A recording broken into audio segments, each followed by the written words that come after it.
I get that. I only eat chicken. Oh, I only eat pizza. Right. Emily from Collider. How are you? Good. How are you? I'm sorry. I'm only saying that because like they tell us who we're about to meet, and I was like Emily from Collider, so that's why I had to say that. What hat is that in the background? Is that like what is that? University of Scranton, where I went to college. Scranton? Yep. Nice. Cool. Yep. All right. I'm friends with Dwight. I'm friends with Jim. I wasn't gonna say it. I was gonna say Joe Biden must be a friend. Sure. All of them. Everybody. Really. Very social. I love Platonic. It's one of my favorite shows. Thank you.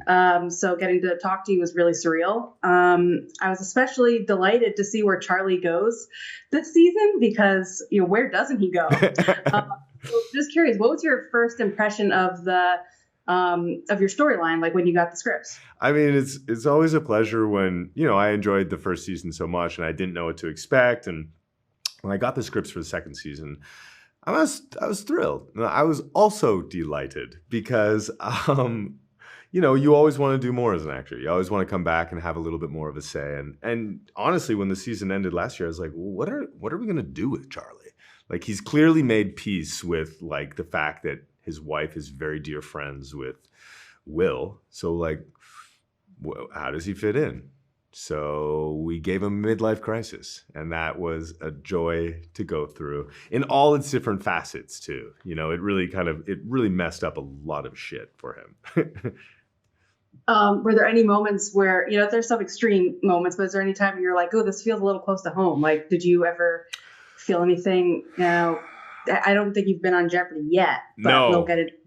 But Yeah, I have been asked, but I can relate to putting myself, I had, as an actor, we have to do these like network tests, these very high stakes network tests where, if you get the part, your life could potentially change.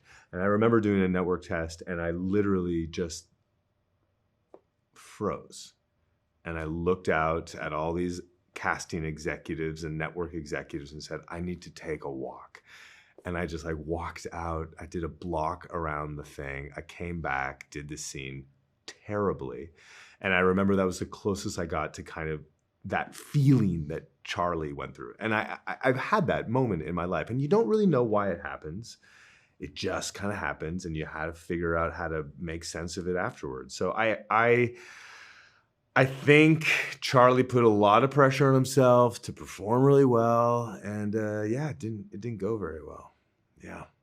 What was it like filming at the actual like Jeopardy studio? It was a complete joy because I am actually legitimately a fan of the show. I've watched it for years. When I stepped onto the set, I was, oh, you guys got a new set. They update their set every 3 years, and they were impressed that I knew that because I do watch it all the time.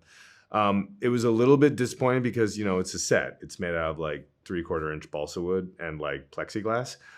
But Ken Jennings, he's in the flesh. I mean, He did not disappoint. He is so smart, so charming. He started chatting with me about my hometown because, of course, he knew random facts about it. It was delightful. It was truly a pleasure to be on that stage. That's lovely. That's great to hear. And another thing I love, like you mentioned, Charlie kind of evolved from the jealous husband in season 1 to more of embracing the friendship, which was really nice to see. Mm-hmm. And he even has a key moment with Will, when Will's kind of encouraging him to not always have to be the rock. Yes. And then you guys kind of casually break into a house. A lot of physical humor in the show, which I feel like is underappreciated in general. So it's very delightful. Yeah. How was it filming that break-in scene with Seth? It was actually, the funny thing was because it was like on a location, it was like 3:00 in the morning. So we were already kind of punchy. It was the last day of filming. And just for context and nothing political, it was the day after the presidential election. So the whole world just had that interesting energy to it. I'll just say it that way. And here we are doing this zany scene at 3:00 in the morning, somewhere deep in the valley of Los Angeles.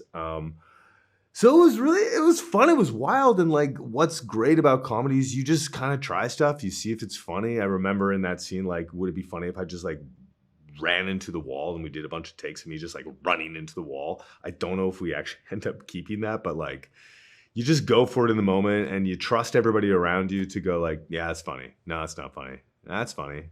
That's not funny. So it's, when you trust the people you're working with, I think you really feel like you can just try stuff out. I was going to say you worked with Nick Stoller before, and I feel like from different people I've talked to that worked with him, they always say he's just very generous and just can turn something funny instantly. What's been your experience working on a couple projects with him? Nick has a really wonderful quality that not all comedy people have, is that he actually laughs. A lot of comedy people just go, "That's funny," like super deadpan. But Nick actually laughs, and I can't tell you how useful that is as a performer, because like we're hyper attuned to like what is happening around us, and people are liking us and liking it. So Nick he laughs, and that is the best. I think more directors need to take that note. If you find something funny, just bring it, just fake a laugh. That's a good point. I feel like you're right. You're like, some of the funniest people like don't crack a smile, and you're like, whoa. I was, yeah. You can't just say that's funny, deadpan. You gotta laugh. One of the things that Charlie does is he decides to take on his, dust off his old novel and go back into writing, with a hat and everything. Yeah. If you weren't acting, what was the profession that maybe you almost, were you always wanting to be an actor, or was there a profession you almost went into first? No, look, I mean, part of being an actor is you kind of want to be a whole bunch of different things. When I was younger, I really had the idea that I really wanted to be like a scientist. But then I realized I was very, very bad at math, so that I wouldn't be very good at that.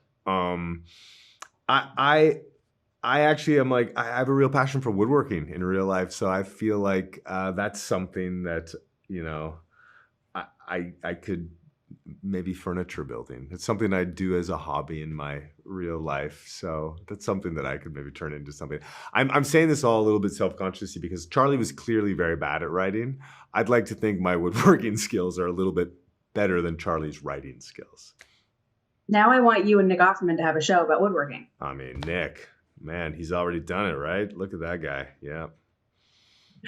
Do you have a process when you get a script? Do you have like a routine that you have to do no matter what the project is? I think for comedy, you always have to figure out what your process is for each project because it's very different for everything. For me and this show, it was really, really important that I knew the dialogue really well enough so that I could kind of forget it, because you can't think too hard about finding the words when you're doing comedy because it all happens really, really quickly. And the writers wrote such beautiful, brilliant comedy, but then they also simultaneously gave us the permission to sort of improvise things. So for this thing, I think the first thing I did was like, I just really had to learn the lines super, super, super well so that I could kind of forget them in a way that other projects I've worked on, you sort of only put them into like, the first filing cabinet. You don't have to put them all the way down into like the deep filing cabinet. So this, I could probably still quote lines from this because of that reason.